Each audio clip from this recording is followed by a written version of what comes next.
So, real quick, years ago, I'm a graduate of film cooking. All right now. I used to stay in all for all those who went to the film cooking LLC. That was my corner, Thompson Hall, 208, 204. Just want to let you know. There you go. All right. So, No stars for being a graduate from cooking. Wait a minute. you know, in dorms, we typically stay up late having these conversations. And I remember, and I don't know why I remember this conversation, because there was been so many of them. One of the conversations was, what does it mean, what is it? What makes you a hoe? Oh my That was the conversation. What makes you a hoe? And so everybody had all these great explanations for kids who are in their late teens and early 20s. Oh, if you're sleeping around, everybody know your business. Or you know, somebody tried to like really, but what if you got your business cool and you sleep like with one person a month, but don't nobody know? Are you gonna hold in? And they looked at me, and I was like, I mean, you just made it sound better, but I was like, you just kind of making it sound good. So came years later, late 20s, early 30s, I started praying about it. I said, no, that's a great question. What makes it? He was like, anything outside of marriage. Come on. It's harlotry, as we see right here. Mm-hmm. So what happens is that, and you have to take this, and I mean, when you take something that is an absolute, you have to stretch it across the board. Because when you look at it, the marriage supper of the Lamb, when he's going to consummate his marriage with who? His church. Right. One. He shall be joined to his wife. One. Mm-hmm. Right? Now, yes, we understand that the Bible, you see different places in the Bible where people had multiple wives. Solomon had multiple wives. Jacob, multiple wives. By this definition. So, one. But we have people who are going out. And then what happens? You're becoming one flesh. So you're becoming one with this person. And you're becoming one with this person. And you're becoming one with this person. And you're becoming one with this person. And so how can you even know who you are when you're becoming one with so many people? You can't. It's hard to even get a fix on who you are. Because now is the time where if you're really serious about going into this institution that God set up, this institution of marriage, you have to start divorcing. You have to get divorced. You have the right to get divorced. Even if it's one person and it's you did this before you got married. You have to divorce before you can go into marriage. Because it's a false foundation. Oh, we're just so good together.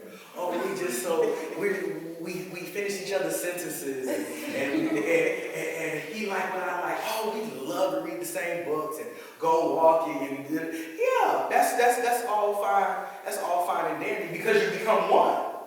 You know, we typically in this day what? Friends with benefits.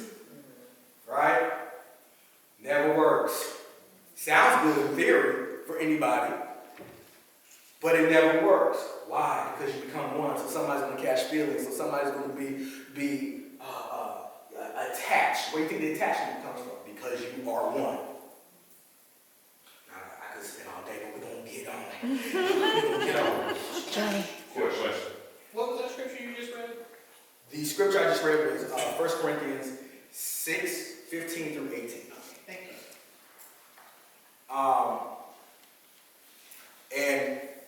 And the last scripture for this would be 1 Corinthians 7, chapter 7, verse 2. Nevertheless, because of sexual immorality, let each man have his own wife, and let each woman have her own husband. Everything is in the singular. Second scripture. 1 Corinthians 7, 2. Each one is singular. So you have people out there. I saw a Facebook post the other day. It said, well, our men, our black men, because we're really charged right now with what's been going on the past couple of days. But this was even before this happened. If we live let our black men be polygamous, because they need more than one woman, and the women will find unity in that.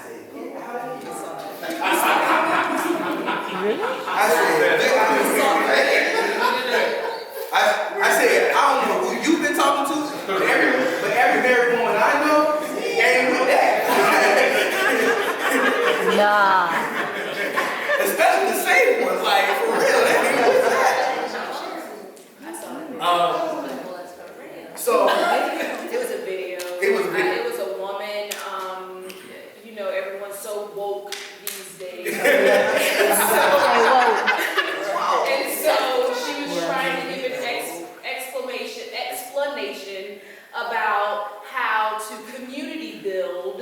We needed to That's right. rally around our men. And if I'm artistic and she knows how to cook and she can do this, then collectively we can raise the babies to. Well, she didn't know she was talking about just nothing but black sister wives. Yeah. Has she met black women before? She was black, so I was like, bruh, she was a black woman, so I don't understand it. I don't get it.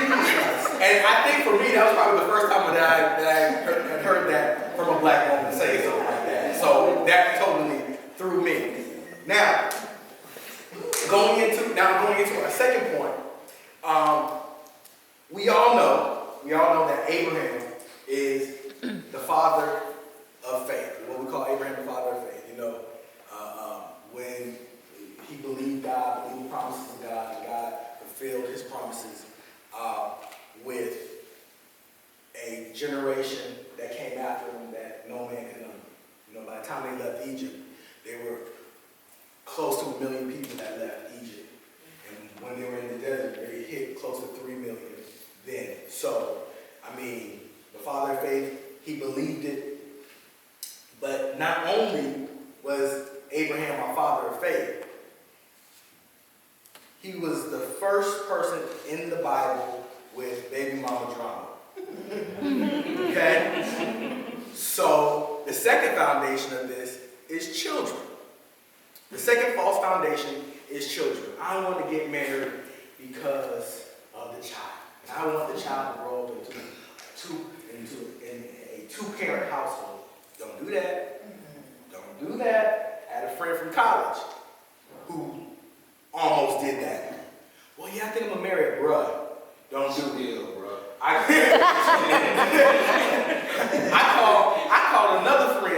called another friend who had done that. I said, dude, call him and talk to him because he is about to mess up bad.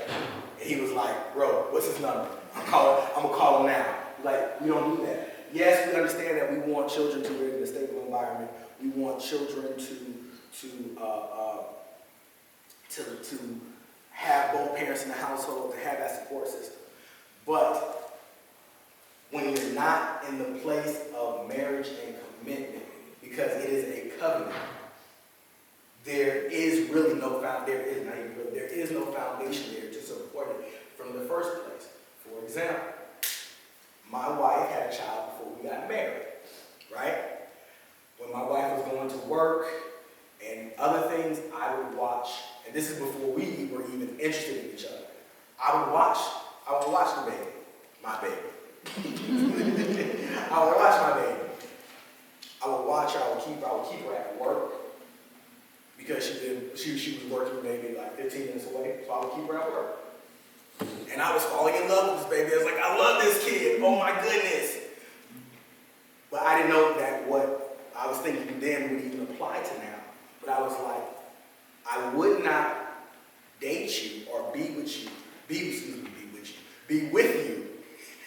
I would not date you or be with you on behalf of how much I like the child.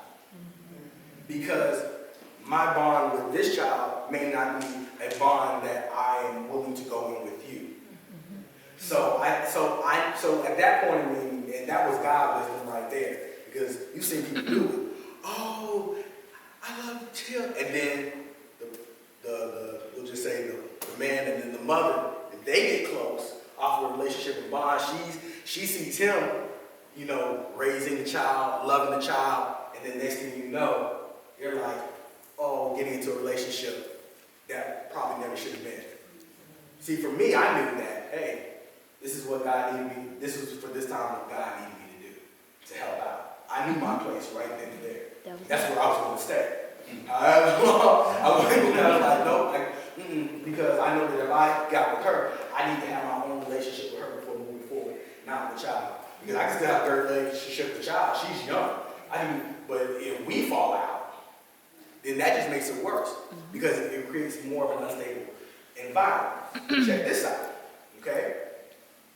We look at, and we'll reference one of the scriptures we just said, Genesis 16, 3 and 4.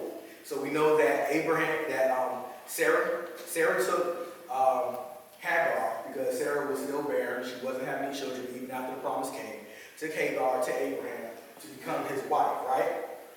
And he went into Hagar and she conceived. And when she saw that she had conceived, her mistress was despised in her eyes. So basically saying that Hagar was looking down on Sarah. So what happened here is this, and then it's because it's typically I don't know if it's typically the other way around, but what Hagar thought was, I got Abraham's firstborn, so I'm gonna step in. She gonna move out the way, and I'm gonna take my rightful spot. So she thought that she was just gonna step in and everything was gonna be right. She's gonna be the new Miss Abraham, and everything was gonna be just fine. Then, no, it didn't work like that. You know, Abraham told her, hey, she's yours, do what you please with her, send her out. So Hagar thought, because of this child, I got myself a man now. No, you don't. Right? It's like, oh, no, you don't. You don't have yourself a man now.